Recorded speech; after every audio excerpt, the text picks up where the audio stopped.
and welcome to the pilot episode of the Site-42 Critique Lab.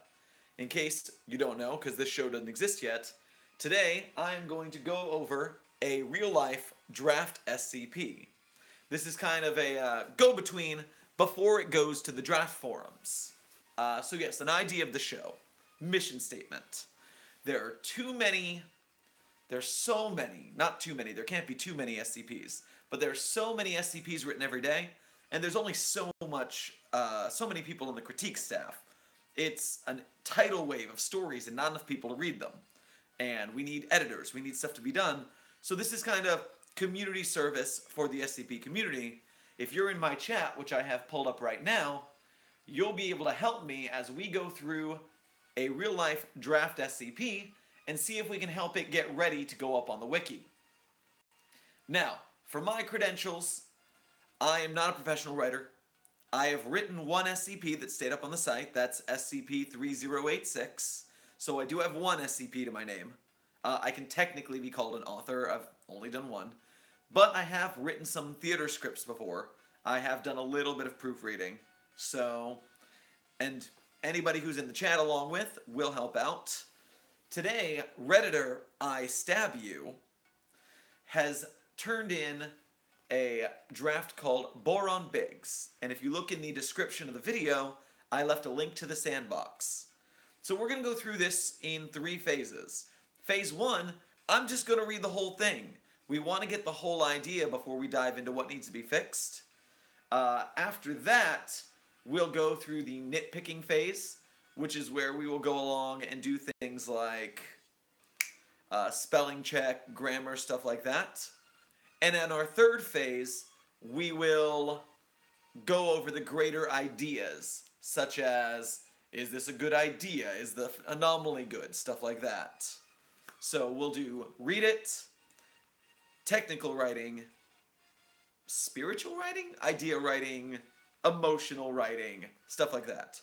So from the top, I'm just kind of riffing until you guys get to the link. BoronBiggs. Item number, SCP-3333. Object class, Euclid. Correction, uncontained. Special containment procedures. SCP-3333 breach containment on redacted. At the present time, Mobile Task Force Gamma-4, codenamed Mousetraps, are assigned to track down SCP-3333 in order to bring it back into containment. The exact whereabouts of person of interest 333-A are unknown, but are presumed to be with SCP-3333.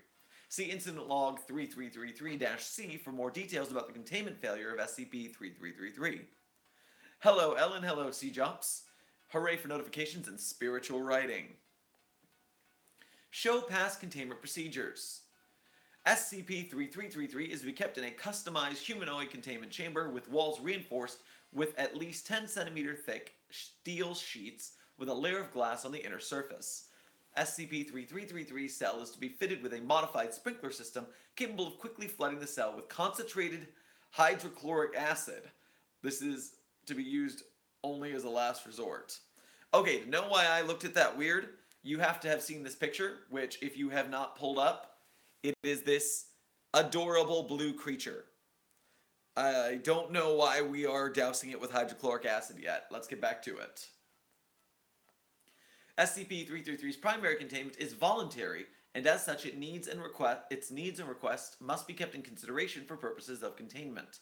Requests for objects such as toys and books by SCP-3333 or by the SCP-333 Containment Specialist, Dr. Veronica Clark, may be granted on the approval of the current SCP-3333 lead researcher.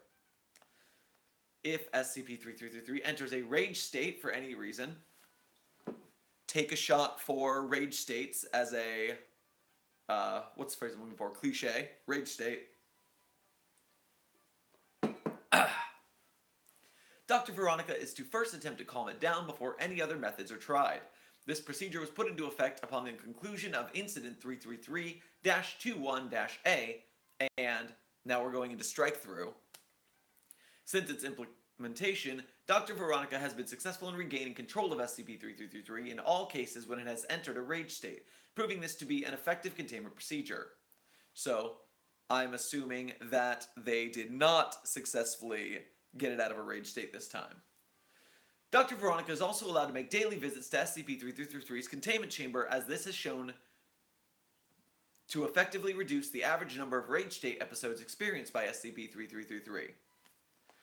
Description: SCP-333 is a short-legged, muscular marsupial similar in appearance to Vombatiformis vombatidae, common wombat, in all aspects except for its characteristic blue fur. SCP-3333 is capable of bipedal locomotion, standing at 66 centimeters tall on its hind legs. SCP-3333 prefers bipedal locomotion when moving at a slow pace, switching to a typical quadrupedal gait when running at higher speeds. SCP-3333 is sapient and possesses an intelligence analogous to that of a 5-year-old human child. It also possesses the capability to learn new skills, albeit at a slower pace than humans. It is generally curious and inquisitive about its surroundings. SCP-3333 is capable of communicating in the English language with basic sentences, which are often described as being childlike. SCP-3333 is practically indestructible and has shown to be able to survive gunfire, explosives, incendiary damage, and other forms of physical harm. SCP-3333 rapidly regenerates any bodily harm done to it through unknown means. If a major part of SCP-3333's body is destroyed, it will regenerate from the largest surviving chunk. Research into SCP-3333's abilities has been hampered by the difficulty in obtaining live tissue samples from it. Drink for regeneration cliché. Under normal circumstances, SCP-3333 is extremely craven, usually hiding under furniture or in corners when research staff approach. It often adopts a posture where it covers its face with its front paws while cowering, which is adorable, I might add. If SCP-3333 perceives itself to be cornered or in extreme danger, it will enter a rage state.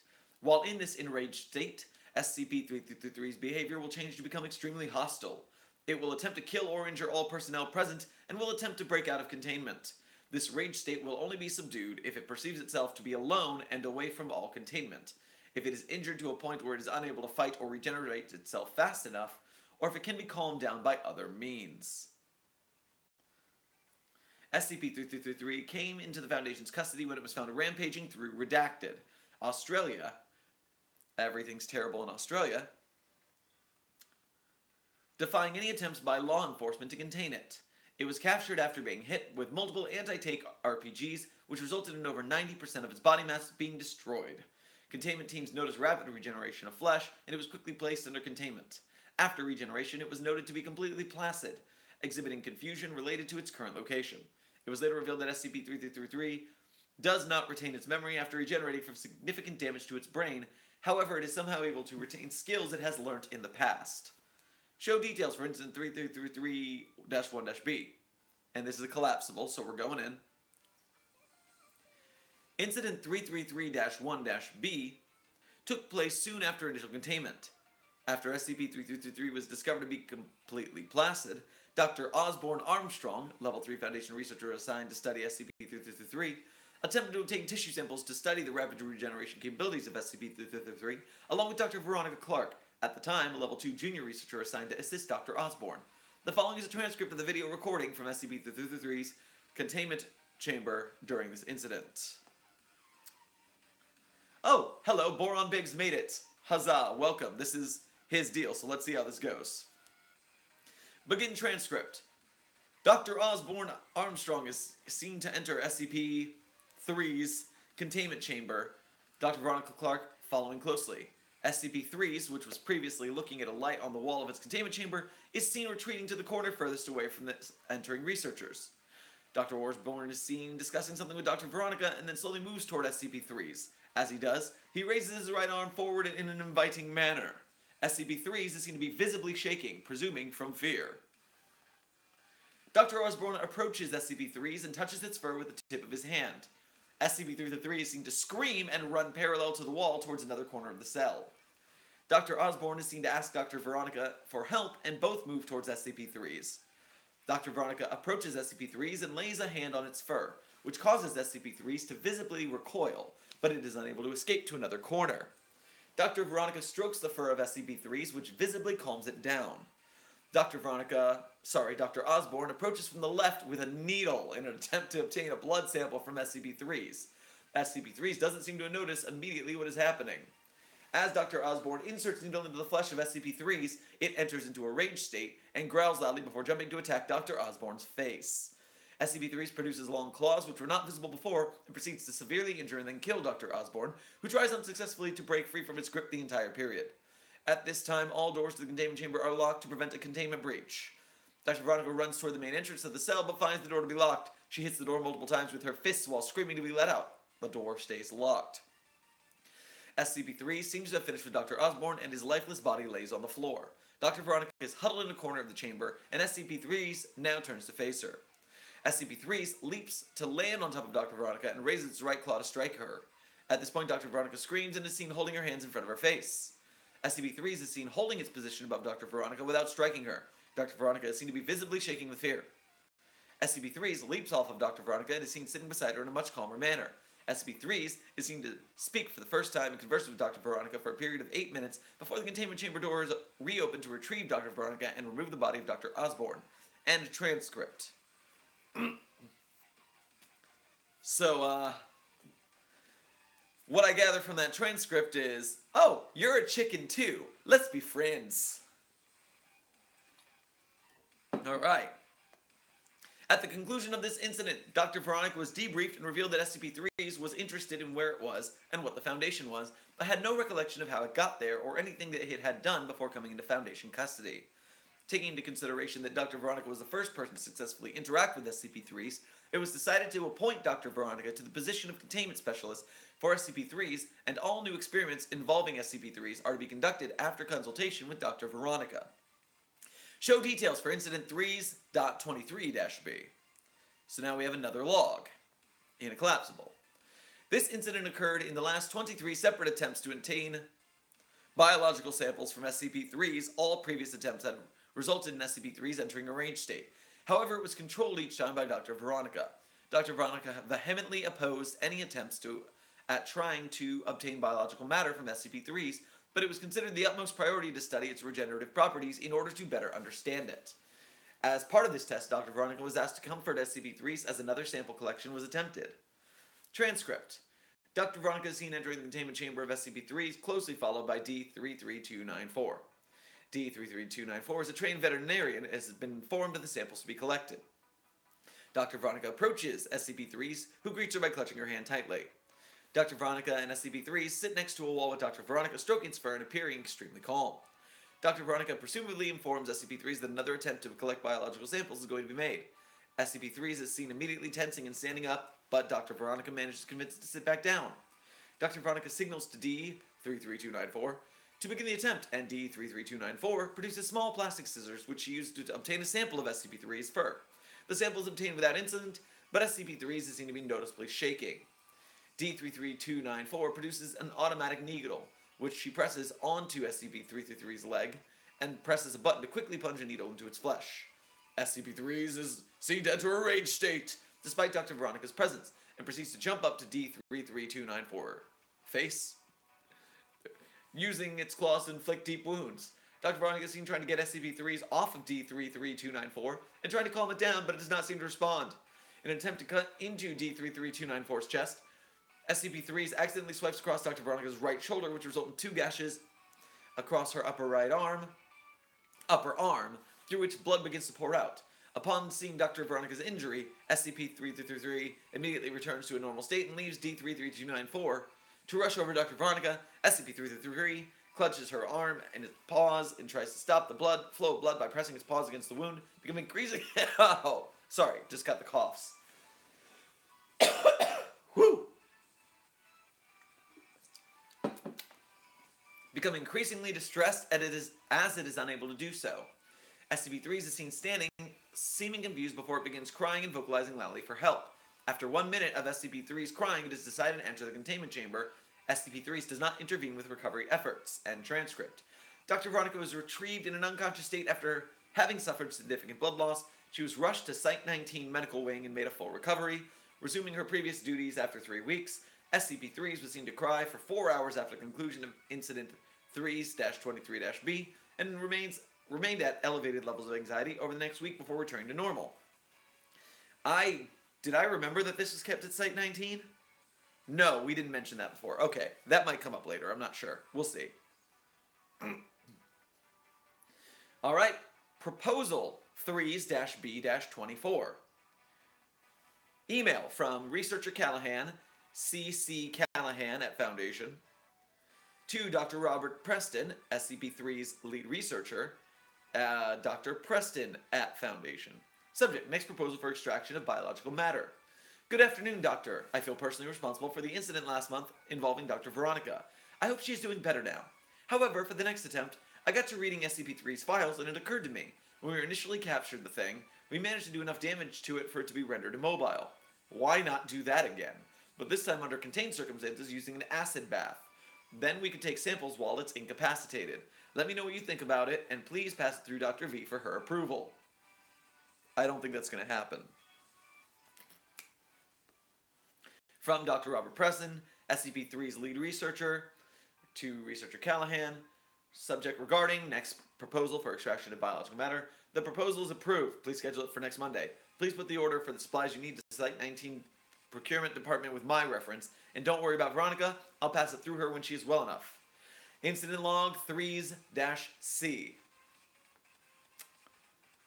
Camera feed 152. Dr. Veronica is seen sitting in her office. She closes her laptop, grabs something from her drawer, and leaves the office. Camera feed 112. Dr. Veronica is seen entering SCP-3's control room. No one else is present in the room at this time due to an unrelated breach in another wing of Site-19.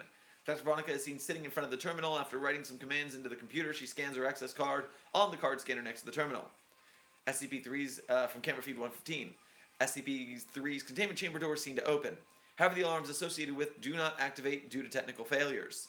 Dr. Veronica is seen entering SCP-3's containment chamber.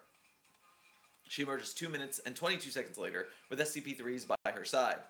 They move down the corridor to an emergency access door. Dr. Veronica checks the door and indicates that it is locked. SCP-3's is seen to tear the door off its hinges. Dr. Veronica is seen to pick up SCP-3's and move out of the camera's view. No alarms are triggered due to technical failures. The containment breach was not detected until 12 minutes afterward, at which point Mobile Task Force Gamma 4 is mobilized to respond. No sign of SCP-3's was found on Site-19, and it is unclear how SCP-3's or Dr. Veronica managed to leave Site-19. Following the conclusion of Incident 3s-C, Dr. Veronica has been reclassified as Person of Interest 3s-A, and recovery efforts are underway to recapture SCP-3's. Okay, we made it to the end of the skip, so let's reset all the collapsibles. Okay, so I'm going to change the order a little bit. I mentioned that we were going to do this in 3 phases. We were going to read it, we were going to nitpick the technical details, then we're going to do the spiritual / overarching stuff. I want to do the overarching stuff first, I think. I think that'll make more sense before we get into the nitty-gritty. So, what we have here is a wombat. Now, the wombat is blue, so it has an anomalous color. The wombat regenerates and is freakishly strong. And the wombat has at least a childlike intelligence. And we don't know how old it is. So it could be just a growing creature that could have an adult intelligence one day. We don't know. So, that is 4 anomalous properties for this one item. Now, if we still have BoronBiggs in the chat, I would love some more information on what they thought ahead of time. The nice thing about getting to chat with the author, if they're here, is that we can kind of get their ideas along the way. But in the meantime, my first thought is that we might have too many anomalies. Its childlike ability to speak and, reason don't really come into effect that much. It seems to me that the phrase I'm looking for. It seems to me that everything it tried to accomplish speaking could have just been like wombat cries. And it having a human level intelligence did not add anything to its story. I understand that maybe the Dr. Veronica would have been more caring towards it because it was like a child. Versus, I mean, it's kind of like a cute pet wombat. Like, it's freaking just gosh darn adorable. So, I'm thinking that she might do the same thing if they were trying to burn a wombat in acid. Which, thanks Site-19 for pulling the 682 plan out for this case. Oh, and I forgot, we also have the regeneration is an SCP cliche that happens all the time, and rage states are an SCP thing that are kind of like a joke now. It's not that you can't have these things, it's just that you need a really good reason to have them because they're so cliche that a lot of the site voters won't care. They'll be like, oh, it regenerates. Oh, it has a rage state. Wah.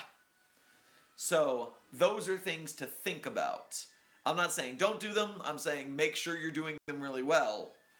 I'm not sure this idea has fully pulled that off yet, but we're going to get into it. And if you're in the chat, feel free to chime in. You are all Foundation researchers for the Critique Lab, so if you've got interesting critiques, I'd love to hear them along the way. But for now, that is my summary of the skip, what I can glean from it. Also, it's uncontained, so hunting, we could take or leave an uncontained skip. That's not a big deal to me. I hear some people are like, uncontained. It does do a lot of, I'm hearing from the chat now, it kind of is Wolverine, but a wombat. I'm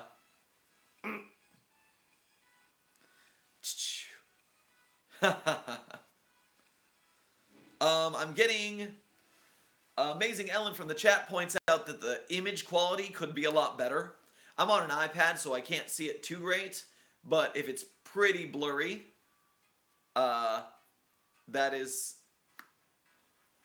It either needs to be a smaller image, or you need to get a higher quality image to make it bigger. Oh. All right. So yeah, that's fair. BoronBiggs, the author, says that he has a better image that the sandbox won't let him upload, so we can fix that later. He's got the idea. He, she, they. I'm going with they. And the regeneration and rage stuff might be resized. That might help. Okay, so here we go into the nitty-gritty. Item number SCP-333 fine, Euclid uncontained fine, SCP-3's breach containment on redacted date. Does the date need to be redacted? Can you just pick a date? Is there a reason to redact the date? Because if not, I would just pick a random date. That way we have like a timeline for when this happened.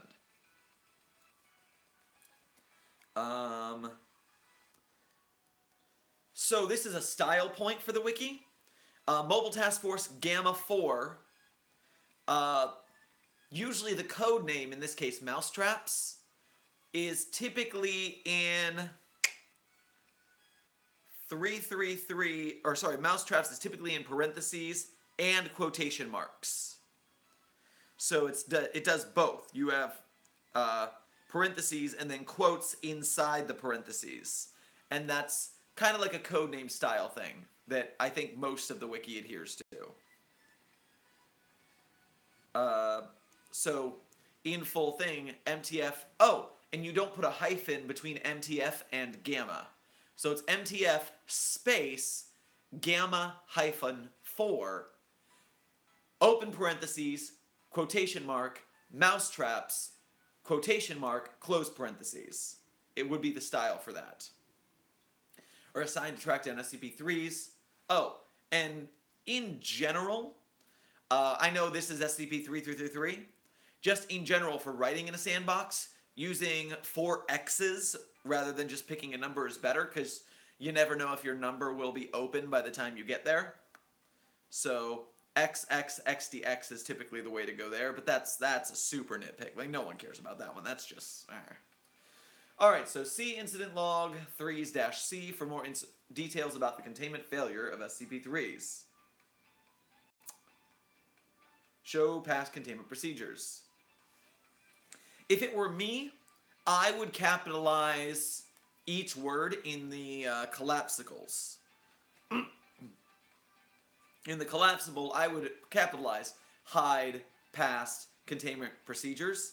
I think that might look neater. SCP-3s is to be kept in a customized humanoid containment chamber with walls reinforced with at least, your at least needs a space between, 10 centimeter thick steel sheets with a layer of glass on the inner surface. So what that says to me is that you have a containment chamber with walls of reinforced steel, and okay, so this is reinforced with at least 10 centimeter thick steel sheets. So is that one steel sheet that's at least 10 centimeters thick? Or do they need multiple of these at least 10 centimeter thick steel sheets? It seems like, is it layered or is it just like reinforced with at least 10 centimeters? How would you say that? Containment with walls reinforced. Containment chamber with walls with reinforced steel walls at least 10 centimeters thick. And then the glass is for the acid bath. Okay, so the entire containment chamber is also filled with glass? Or is that just like the bottom of it? Because I'm imagining a glass cube with a steel box around it. Is that what you're going for?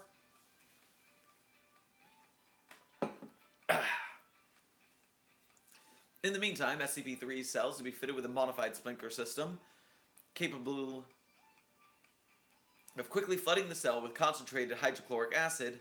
This is to be used only as a last resort.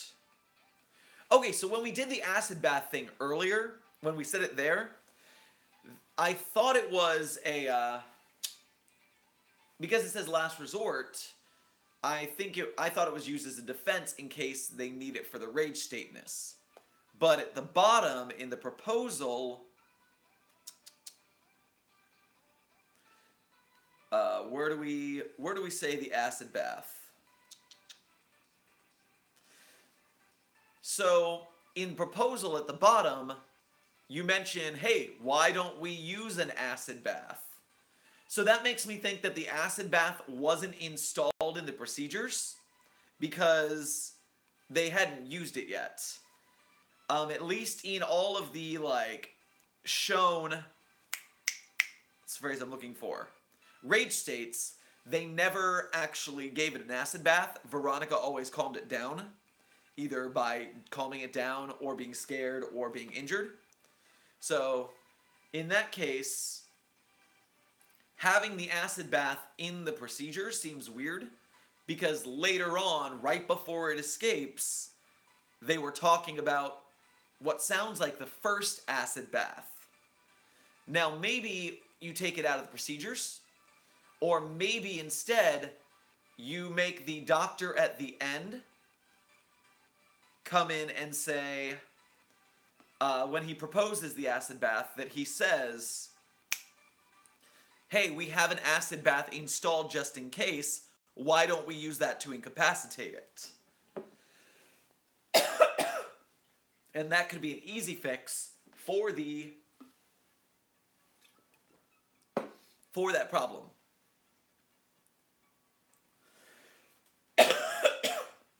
I apologize about the coughing. I'm recovering from a sore throat, which is why there haven't been any recordings this week. My voice isn't up to snuff yet. Honey lemon water. Or lemon water. Yep.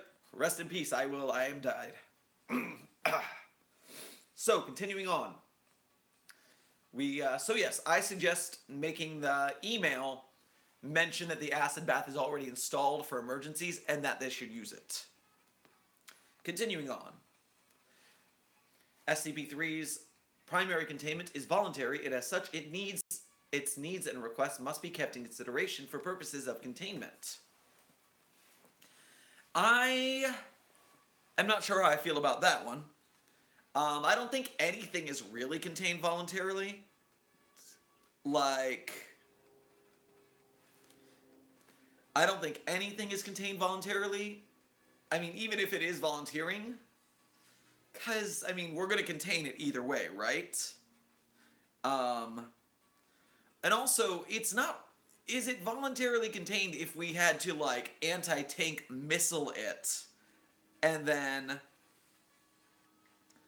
like, knock it all the way down until we could contain it? Like, it's played nice since Veronica, but I don't really consider that a voluntary containment. Whew! More honey lemon.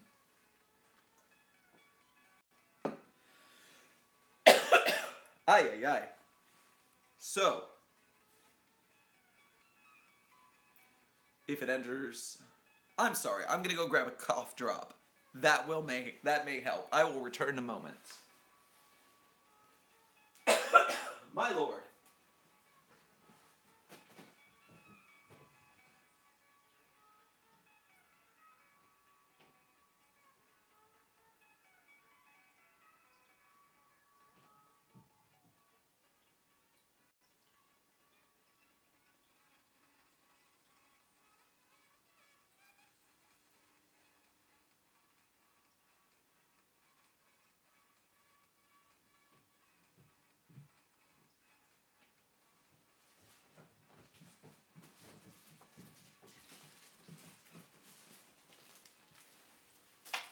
I apologize for the interruption. I guess I'll just die here.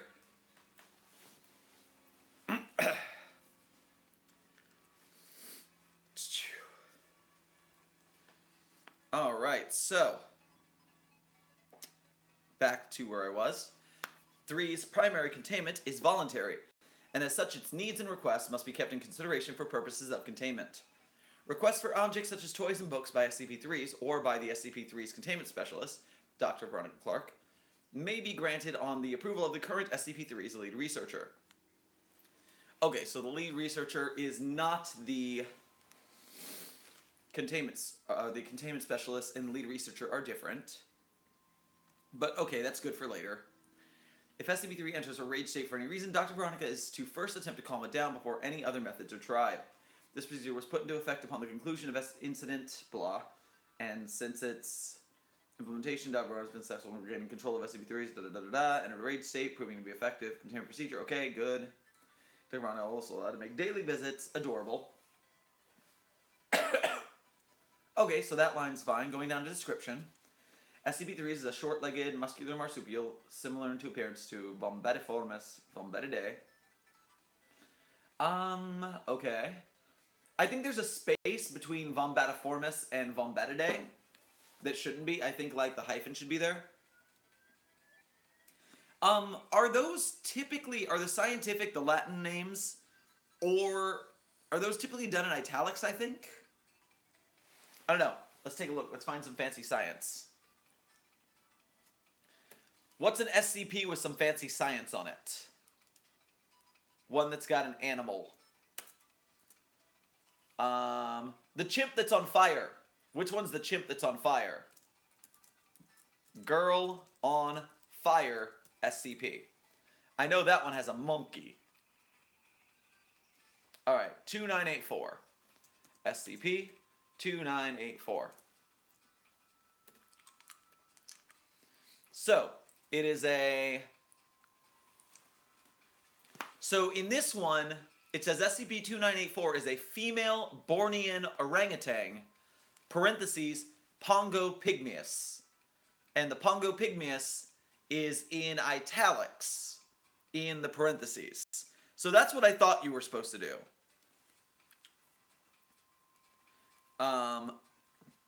So what you ought to do there is you ought to switch it to similar in appearance to a common wombat, and then in parentheses, Vombatiformis vombatidae. And you can take the hyphen out of there and just have a space, but it needs to be in the parentheses. Good. Back to the chat.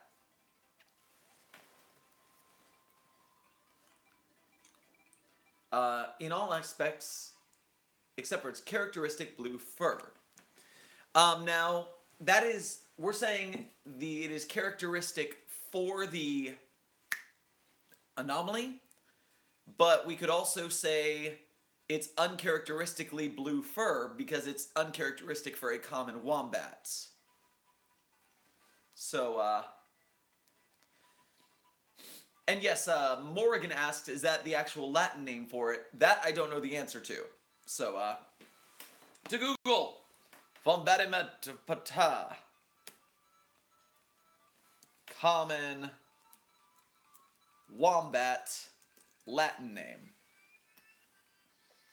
Vombatus ursinus. So, yeah, get on Google and get the proper common wombat, which is Vombatus ursinus. Ursinus? For your science name. Continuing on. SCP-3s is capable of bipedal locomotion, standing at 66 centimeters tall on its hind legs. SCP-3s prefers bipedal locomotion when moving at a slow pace, switching to typical quadrupedal gait when running at higher speeds. It is sapient and possesses an intelligence analogous to that of a 5-year-old human child. They don't possess the capability to learn new skills, albeit at a slower pace than humans. It is generally curious and inquisitive about its surroundings. SCP-3 is capable of communicating in the English language with basic sentences, which are often described as being, quote, childlike.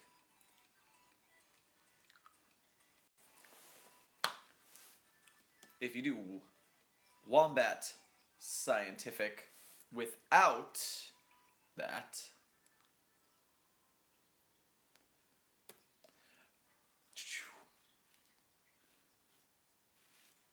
okay, so Vombatidae is the classification for the family of creatures. So, looking at the Wikipedia for the science term, Vombatus is one of the family. So Vombatus ursinus is the common wombat in the family of Vombatidae, because the Vombatidae includes Lacercinus, all these things that I can't say.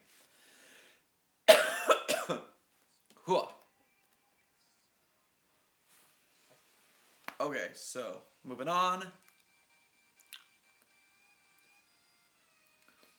So it is capable of communicating in the English language with basic sentences, which are often described as being childlike. I think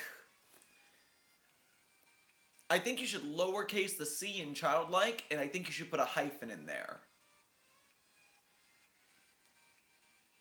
I think childlike should be hyphenated and lowercase. SCP-3 is practically indestructible and is shown to be able to survive gunfire, explosives, incendiary damage, and other forms of physical harm. Rapidly regenerates any bodily harm done to it through unknown means. If a major part of SCP-3's body is destroyed, it will regenerate from the largest surviving chunk. Research into SCP-3's abilities has been hampered by the difficulty of obtaining live tissue samples from it. Under normal circumstances, SCP-3 is extremely craven, usually hiding under furniture or in corners when research staff approach. I just want to check on the word craven real quick.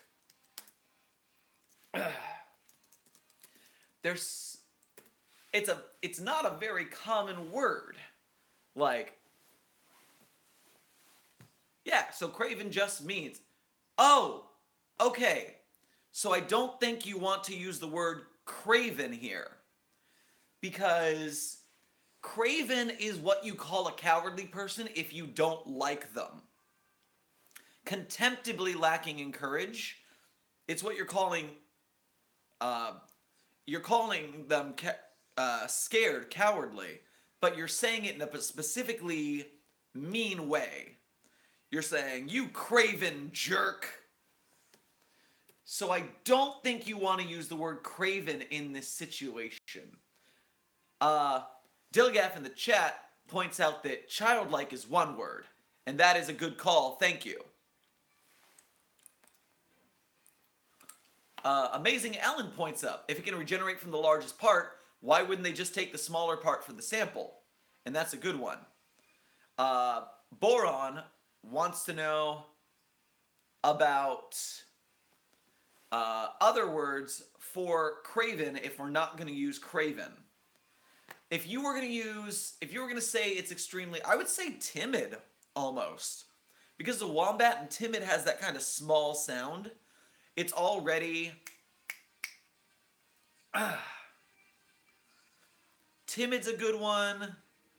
Are there any other good synonyms for cowardly that we want to use?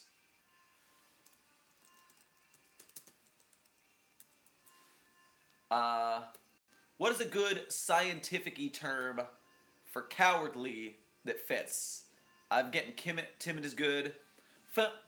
Faint-hearted, lily-livered, spineless, chicken-hearted, craven, timid, timorous, fearful, pusillanimous. Pusillanimous. Ah! So yeah.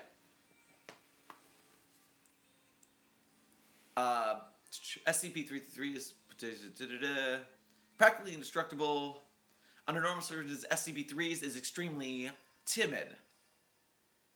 Under normal circumstances, SCP-3s is extremely meek.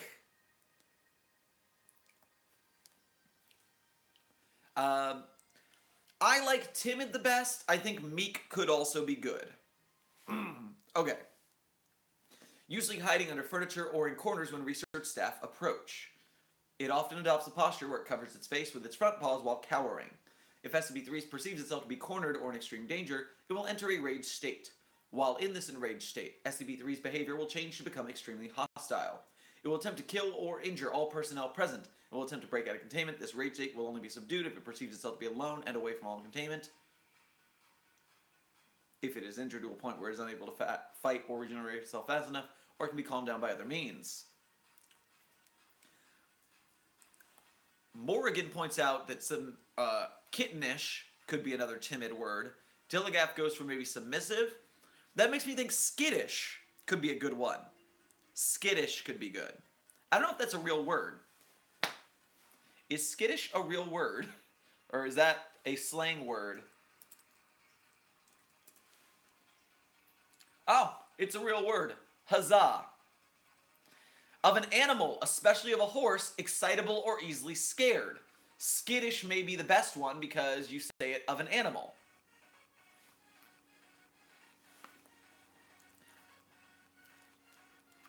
Although, okay, so I liked timid, and we had meek, which was also good. Skittish is particularly aimed towards animals, but also we have the idea that skittish sounds a little slangy. Someone might mistake it as not being slangy enough. Several people in the chat today just learned that pusillanimous is a real word. Huzzah.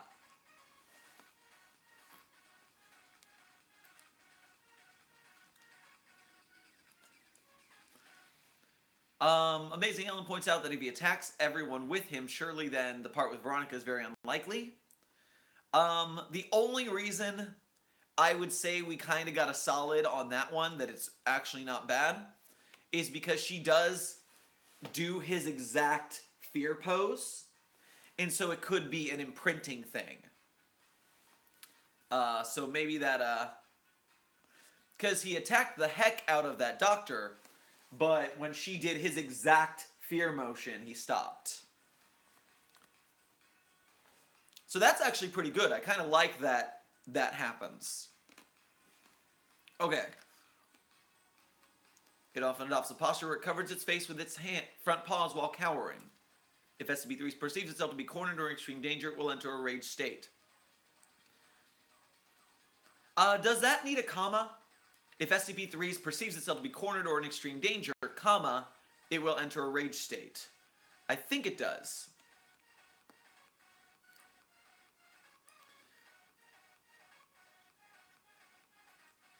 Colt mentions that this does seem a little bit like a combo of SCP-1048, the terrifying teddy bear, who's actually adorable until he murders you, and 682, the unkillable lizard. And you right, that is two very things that you could like smash together and make a new SCP out of. To be fair, it's never that bad idea if you can write a good enough story around it. Alright, we're going to take a pause on this for a second. We're going to go back a second to the spiritual writing. So, we've got the story. The story here is we have a cute creature who befriends a researcher, and then the researcher doesn't want it to get hurt, so she breaks it out. Now, we've seen that story happen before. That one's already been done. So, we're not bridging too much a gap here. Plus, you'll notice that at the end, it's unknown how they got away. Oh, for the chat. Check the link of the day. This is a draft. The critique lab is for work in progress SCPs. In case you're getting 45 minutes and you didn't know what's up, because a lot of people have been confused. So yeah, the story right now is cute critter, researcher befriends it, and then breaks it out, and then they disappear out of nowhere. I think two things have to happen here. Either A, we need a very thorough explanation of the escape, because this rescue in SCP has happened before, but it could be interesting to go down that road of how the heck did she Mission Impossible get out of there? How did they get around the containment teams? How did she rig this situation? That might be an interesting story. Or B, they have to get caught again. And that could be an interesting turn of events. Because right now, I don't think there's enough story for the item. Because the item is a combination of two items, which the tangent I was going to go on with that is my SCP, SCP-3086. Honestly, all I said is, what if Fred were evil? And I think Fred is SCP-423, but I just said, what if Fred were evil? And from there, I extrapolated the rest of my skip. It's obviously different than just that, but at least that's where I started. So you can make a story for that.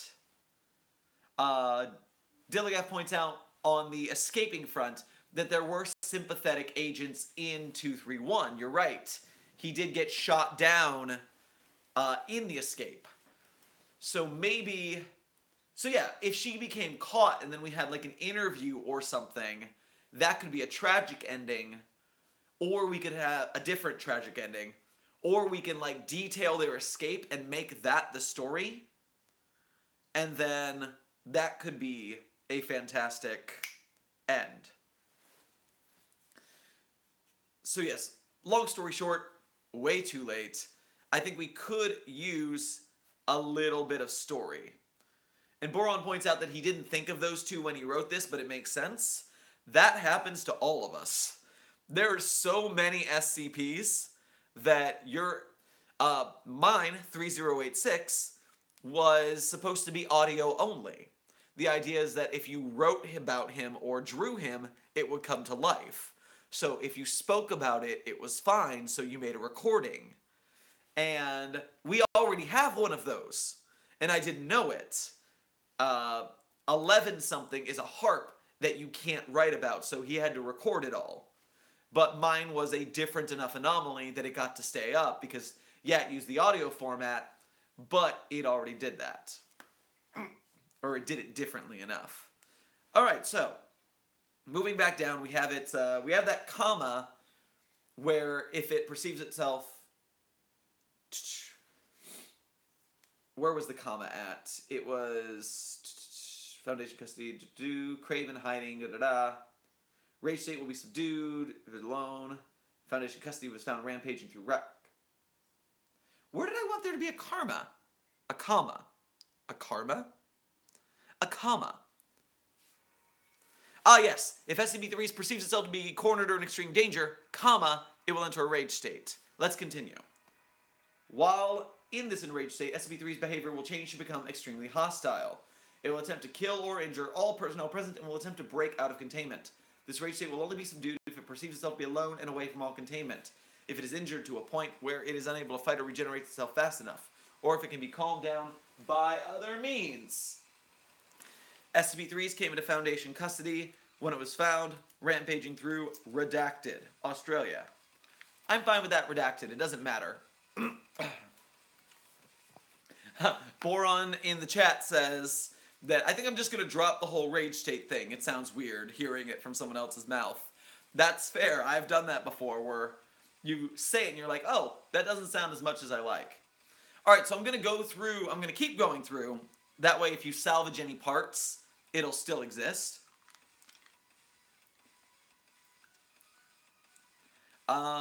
So after regeneration, it was noted to be completely placid, exhibiting confusion relating to its current location. It was later revealed that SCP-3 does not retain its memory after regenerating, and this is significant damage to its brain. I think that's the end of a sentence, like period. However, comma, it is somehow able to retain skills that it has learned from its past. Colt Messer asks in the chat, this is a good show question. This is unrelated to the draft at hand, but is this a series, a thing you can submit your drafts to and then you'll tear it apart? Or do you find random sandboxes and just critique them without warning? Oh my god, that's a scary idea. No, Colt, please. This is a submission series. I asked on Reddit if anyone would want to be involved in this. That way, you submit your work in progress, and I kindly take it apart. I don't want to go tearing through random sandboxes. That sounds like a really mean show. Sadly, probably get a lot of views. Sucks being a good person sometimes on the internet. You can submit your drafts to the Site-42 Discord server, or you can submit it to scpsite42@gmail.com. Those are both places you can submit your drafts, and I think we'll make this like a Friday show. We'll do this every Friday as long as we have skips to read. So, moving on from the regenerating, we're going into Incident 333-1-B. Incident 331- took place after initial containment, after it was discovered to be completely blasted. Dr. Osborne asked Armstrong. In the parentheses, I think Foundation at the least should be capitalized. Researcher might want to be capitalized too, because it's a title, especially after Foundation. I like to capitalize both Foundation and Researcher. It seems a little more proper.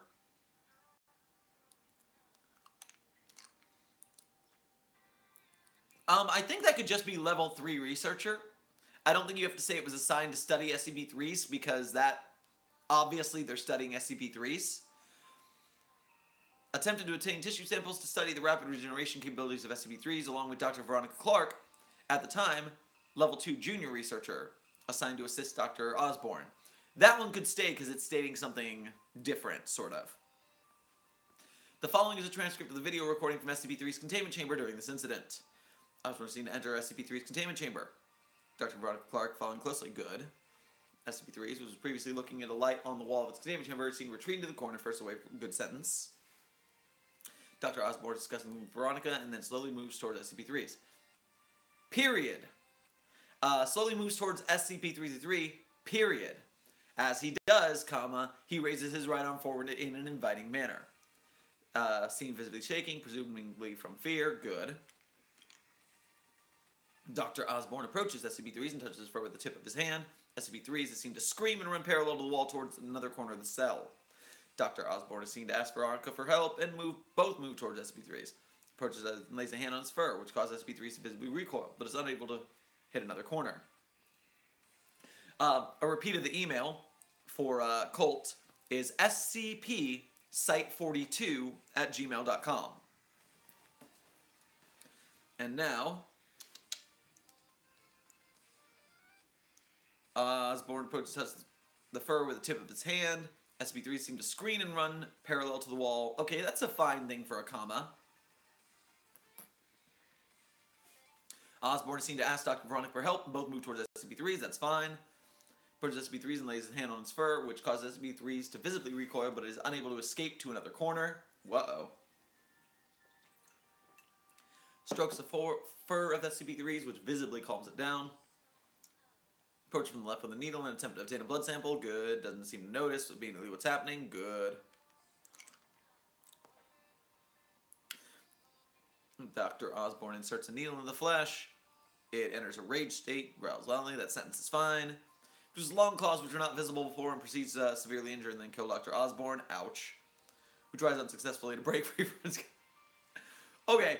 I don't know. It's not a bad sentence, but it's funny that you say it severely injures and kills Osborn, who tries unsuccessfully to break free. It's like, yeah, that was really unsuccessful, amigo.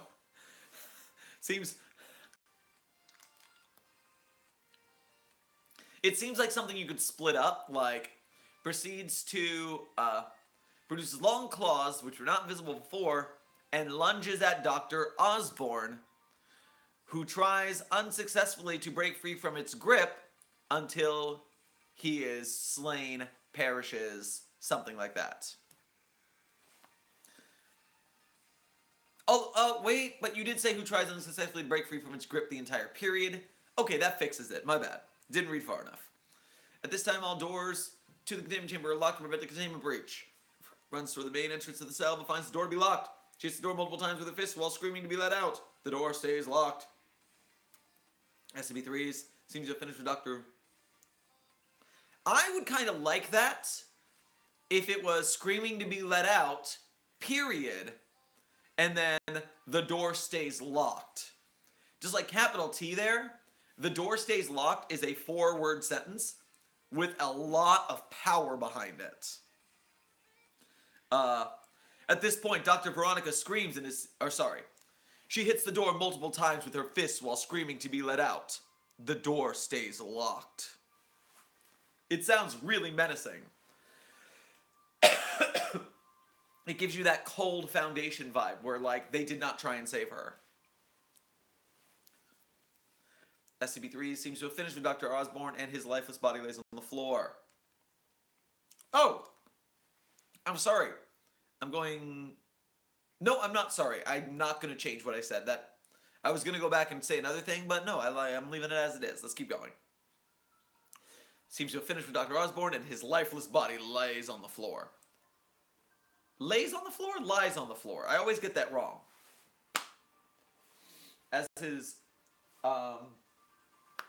And his lifeless body lays on the floor. And his lifeless body lies on the floor.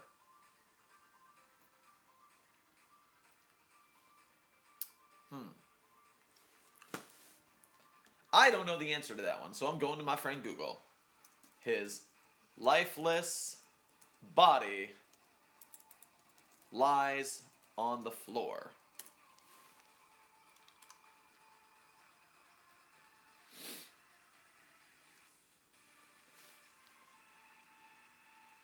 Alright, so I'm hearing lies is the correct answer.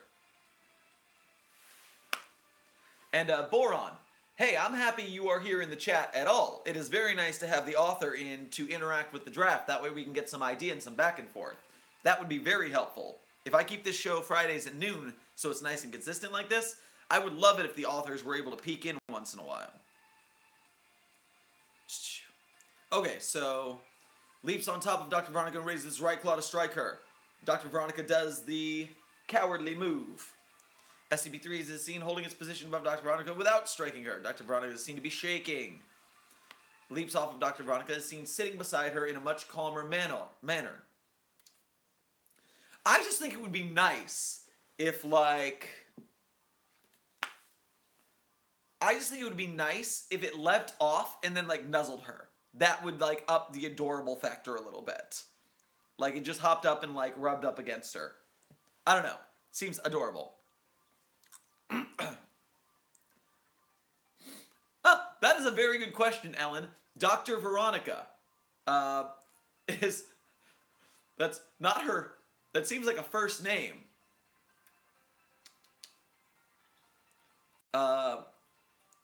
We should be calling her Dr. Clark this whole time, shouldn't we?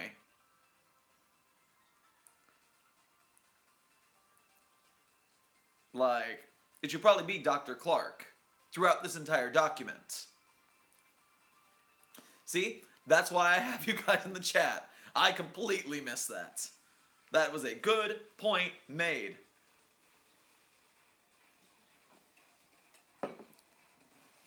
All right.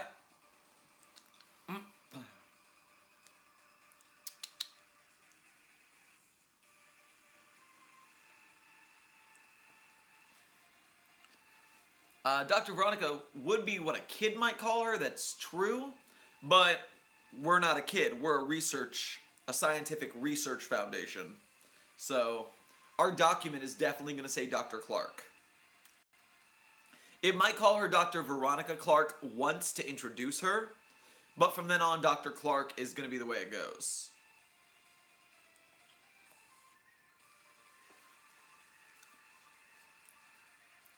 Now, in the if there were an interview with the Wombat, that would be the time for it to say, it could call her Dr. Veronica, and that would be another cute thing. Alright, so we have the incident occurred in the past. Oh, wait. At the conclusion of the incident, Dr. Veronica was debriefed and revealed that SCP-3s... Oh, wait, I didn't finish that paragraph. Going through line by line, you gotta remember where you were. Sitting beside her in a much calmer manner. SCP-3s seemed to speak for the first time and converses with Dr. Clark for a period of 8 minutes before the containment chamber door is reopened to retrieve Dr. Veronica and remove the body of Dr. Osborne. Okay, so numbers in writing. Typically, number 10 and below tends to be written as, like, spelled out, E-I-G-H-T. And I think once you get above a certain number, you start to add, like, you start to do digits. So, like, 8 would be a word. But I don't know if it's, like, you go up to... I don't know what number you start using digits instead of the words. Point do you type the number instead of using numerals? What does it say? Alright, here we go. Expressing numbers in your writing. Number versus numeral. First things first, what is the difference between a number and a numeral? Spell small numbers out. The small numbers, such as whole numbers smaller than 10, should be spelled out.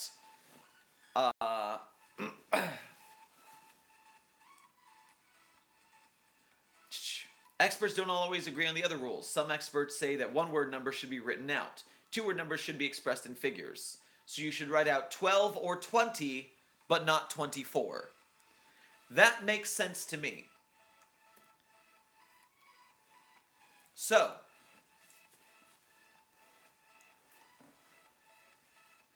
once you get to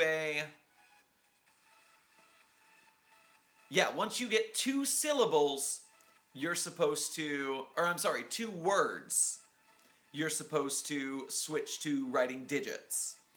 So everything up to 20, basically, is written out, but then 21 starts to use digits.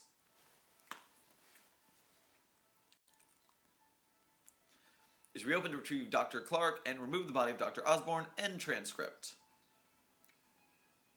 At the conclusion of this incident, comma, Dr. Veronica was debriefed. So yeah, we need a comma at the conclusion of this incident. Comma, Dr. Veronica, Dr. Clark, was debriefed and revealed that SCP-3s was interested in where it was and what the Foundation was. Capital F for Foundation.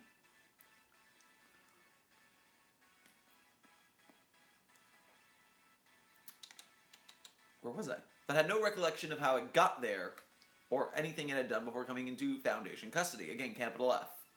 Taking into consideration that Dr. Veronica was the first person to successfully interact with SCP-3s, it was decided to appoint Dr. Veronica to the position of containment specialist for SCP-3s, and all new experiments involving SCP-3s are to be conducted after consultation with Dr. Veronica.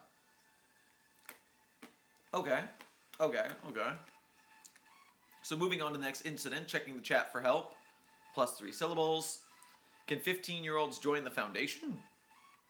Okay, that's a little off topic. But to join the SCP Wiki, I think you have to be 15 years old to join the wiki. But remember, it's just a creative writing site. It's not real. Moving on. High details for Incident 3's-23-B. This incident occurred in the last 23 separate attempts to obtain... In the last of 23. This incident occurred in the last of 23 separate attempts to obtain biological samples from SCP-3's. All previous attempts. Alright, so there should be a sentence break there, at the very least. This incident occurred in the last of 23 separate attempts to obtain biological samples from SCP-3's. Period, capital A. All previous attempts had resulted in SCP-3's entering a rage state. However, so yeah, I think, again, rage state, period, capital, however, it was controlled each time by Dr. Oh, here we go. More cough drops. However, it was controlled each time. Okay, so I don't like the way those sentences are coming together at all. That's a weird little transition, I think. Let's take a look at it. This incident occurred in the last of 23 separate attempts to obtain biological samples from SCP-3's. Period. Good. All previous attempts have resulted in SCP-3's entering a rage state. Comma. Each one... I think if you said entering a rage state, comma, each one... Alright, so some form of, like, talked down.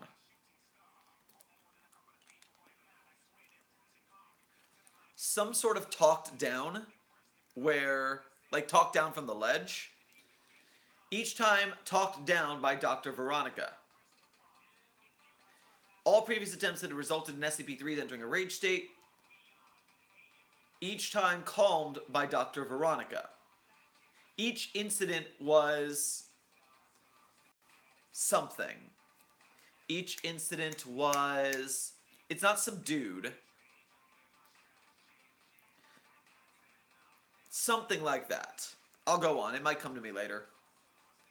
Dr. Veronica vehemently opposed any attempts at trying to obtain biological matter from SCP-3's, but it was considered the utmost priority to study its regenerative properties in order to better understand it.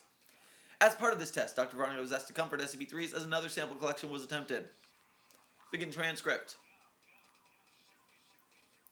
Seen in a containment chamber of SCP-3's, followed by D-33294. The D class is a trained veterinarian and has been informed of the samples to be collected. Veronica approaches SCP-3's, who greets her. Dr. Veronica approaches SCP-3333, who greets her by clutching her hand tightly. I think a comma goes after approaches SCP-333. I think a comma before the word who, but I'm not sure about that. In the chat, someone said, I don't know how to say your name, man. Satsawattakaka patatada AC. That is... But, point is, our Russian bot said de-escalated the situation for what we should say to calm it down. Each time, Dr. Clark de-escalated the situation. That's not a bad one. I like it. So, Dr. Veronica approaches SCP-333, who greets her by clutching her hand tightly. Should there be a comma in there? Question mark. I approached Carl, who blah blah blah. I feel like there should be a comma in there. I'm gonna go with yes. Looks like Boron agrees with me. Let's keep rolling. Dr. Veronica and SCP-3 sit next to a wall, and Dr. Veronica stroking its fur, and it appearing extremely calm. Dr. Veronica presumably informs SCP-3 that another attempt to collect biological samples is going to be made, comma. SCP-33 is seen immediately tensing and standing up, but Dr. Veronica convinces it. Okay. So this one is, instead of a comma here, I would suggest a semicolon. Because SCP-3 is seen immediately tensing and standing up, but Dr. Veronica convinces it to sit back down, is a complete sentence. So, you have two complete sentences. A semicolon would be a thing right there. Thank you for joining us for When You Dig Cults.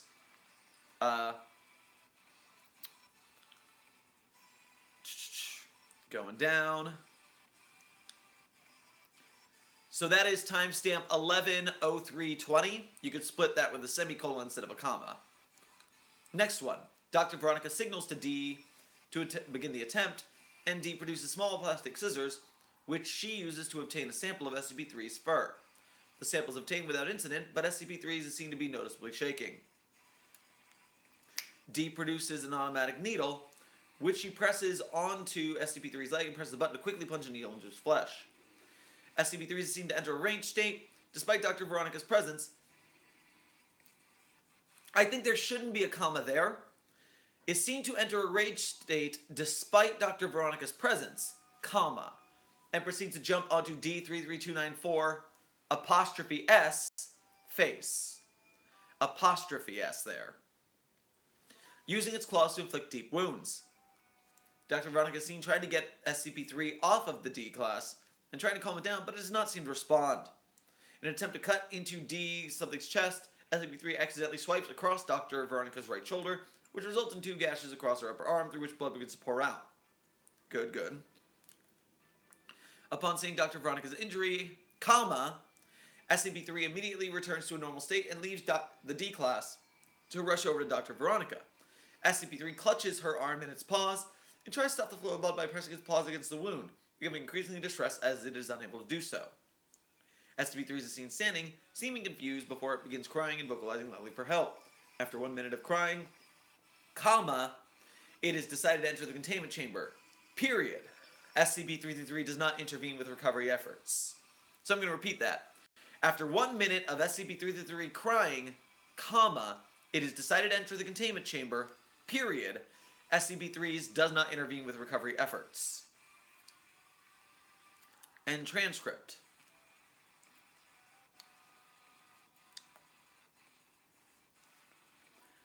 Dr. Veronica was retrieved in an unconscious state after having suffered significant blood loss. She was rushed to Site-19. There should be a hyphen between Site and 19. At least, like, most of the time, there's hyphens there. And made a full recovery, resuming her previous duties after 3 weeks. 3 should be spelled out to the rule earlier. THREE. SCP-3 was seen to cry for 4 hours after the conclusion of Incident 3-23-B, and remained at elevated levels of anxiety over the next week before returning to normal. Into the proposal.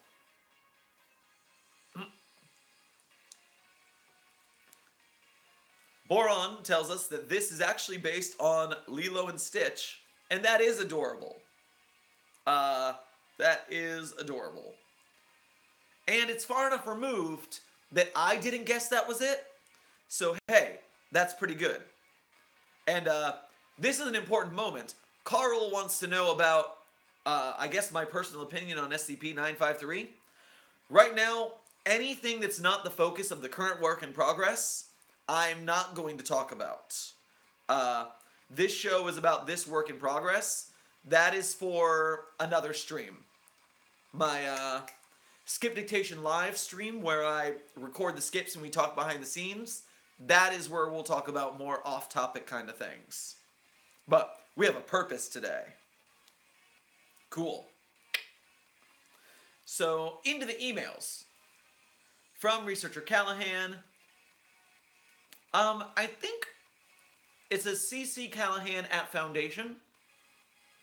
In other places where they have emails, they put something after the word Foundation. SCP-2317 comes to mind. Because there's a lot of emails in that one. SkipNet. So yeah, they do at foundation.scp because they're on the Foundation SkipNet. So that's a good thing to do for the emails.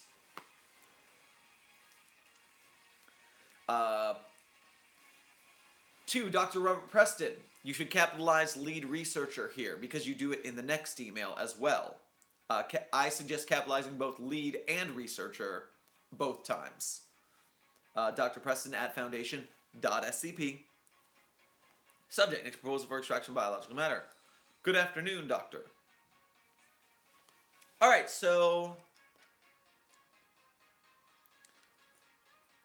good afternoon, doctor typically should have a comma after good afternoon. Good afternoon, doctor. But then you have the comma afterwards for the letter. Not exactly sure grammatically how that would work. That would be something to Google. I feel personally responsible for the incident last month involving Dr. Veronica. Comma, I hope she's feeling better now. I would do a semicolon there. That's a good place to split. However, for the next attempt, I got to reading SCP-3's files and it occurred to me, when we initially captured the thing, we managed to do enough damage to it for we were under mobile. Why not do that again? But this time under contained circumstances using an acid bath. Then we could take samples while it's incapacitated. Let me know what you think about it, and please pass it through Dr. V for her approval. From Dr. Robert Preston, lead researcher, capitalize both. Researcher Callahan. Next proposal is boost. Please schedule it next Monday. Please put the order for the supplies you need to the Site-19. Capitalize Site and hyphen 19. Procurement department. It's a department. I would capitalize the P. I would capitalize the D. With my reference. And don't worry about Veronica. I'll pass it through her when she is well enough. I mean, these are emails. If they're less formal on purpose, I can kind of get it. But, I mean, these are still researchers. They're still kind of precise in their wording. So take it or leave it inside the emails. But, like, I would still capitalize lead researcher either way. Alright, so camera feeds. Dr. Veronica is seen sitting in her office. Period. That should be a period.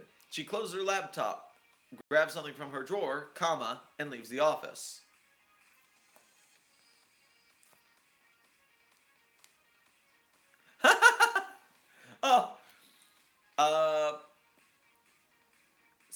Sat Wakata points out that it sounds weird to pass it through her. You should probably run it by her. Or pass it by her. Run it by her. Run it by her. Okay, so this first camera feed should be Dr. Veronica is seen sitting in her office. Period. She closes her laptop, comma, grabs something from her drawer, comma, and leaves the office. Dr. Veronica is seen entering SCP-3's containment control room. No one else... okay.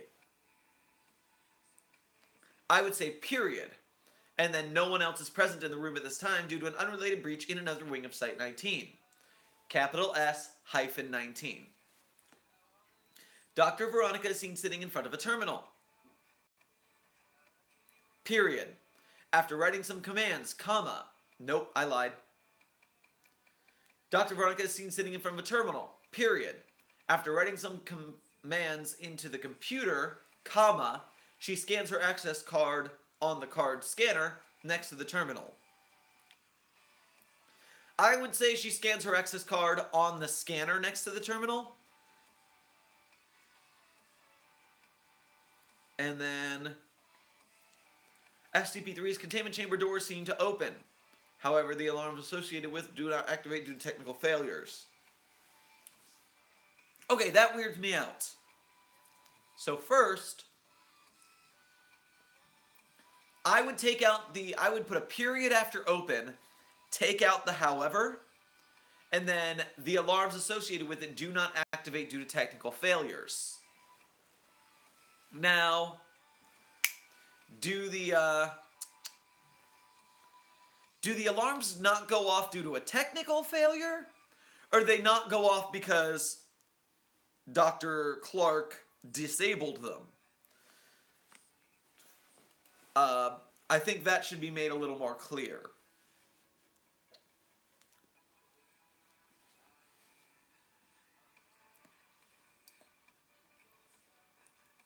Also, okay, so there's an unrelated breach, and she takes the opportunity to flee. I think in the first camera feed, you might want to... She's seen sitting in her office. Maybe some alarms go off, and like there's flashing lights, and that alerts her to go do the thing. She's like, there's a breach. This is my chance. Because right now she just kind of gets up out of nowhere, and there happens to be a breach going on. So maybe there's something in there that she's like, oh, this is my chance, and goes. Possibly. I don't know. Maybe. I think so. Moving on. So we have a response from Boron. An induced technical failure. I think I should describe the whole escape log a bit more, but I was afraid it would get too long. I think this is the real spot where it's going to shine. I like the escape concept, but if it works, we'll talk more about structure in a minute. I'm going to get to structure after I finish these last lines. Dr. Veronica is seen entering the chamber. She emerges 2 minutes and 22 seconds later with SCP-3333 by her side. Is it important that it's 2 minutes and 22 seconds later? Or could it just be she emerges carrying SCP-333, or she emerges with SCP-3333? I don't know. Could go either way.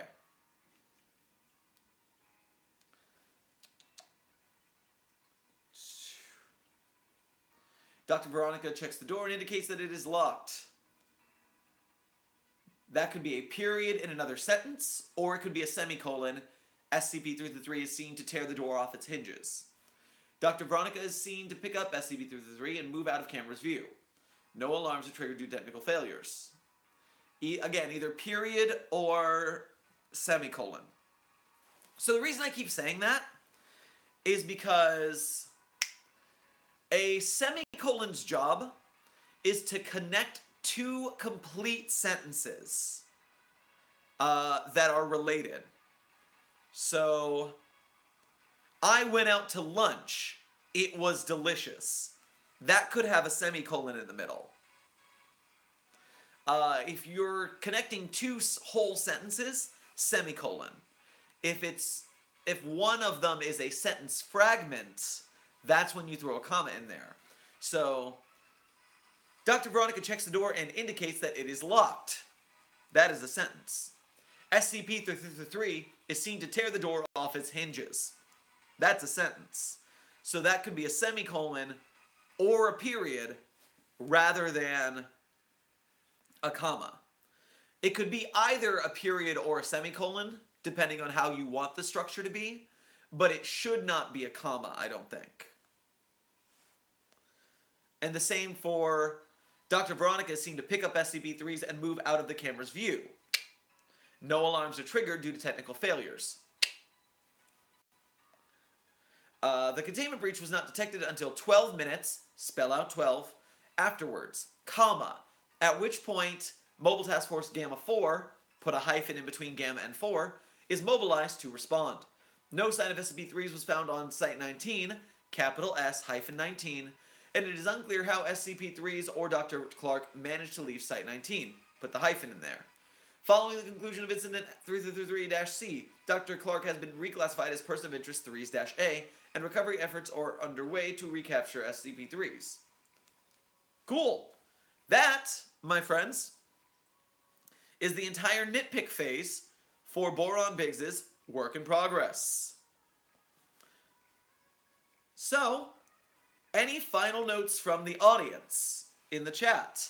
I think my final note is again on story structure. I think you've got two test logs for the incident. But they both amount to creature freaks out, kills who's not Veronica. So, I mean, yes, it hurts her the second time. That's a little different. But I'm not sure you need both logs? I don't know. Maybe injuring her and him taking care of her at the end is enough to justify a second log. But they're both fairly long, like page-long logs. At least a page of iPad screen. And what we accomplish is A, that it kills him and not her, and B, it kills one and not her, but it also hurts her and is sad about it. I don't know if that's enough to justify both.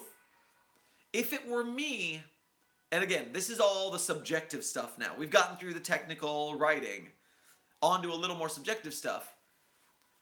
Talking about this, I think we have our cute critter who's super destructive. I don't know how much of that you're going to change, but you're going to change parts of it.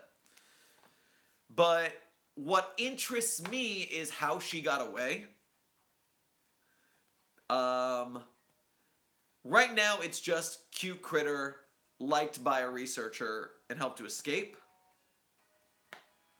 But I feel like more of the story could be in how they got away together, maybe?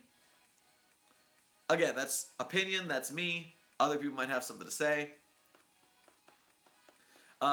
Dilligath points out, no, there are two different tests. There should be two different logs. What I'm saying is maybe there shouldn't be two different tests. Maybe we can get it all done in one. Or maybe the second result comes up somewhere else. Like during the escape, she's injured and he's seen trying to help her. Now this may be irrelevant since this is the universe of SCP where almost nothing makes sense, but I don't see something the size of a common wombat taking down a door that's probably reinforced.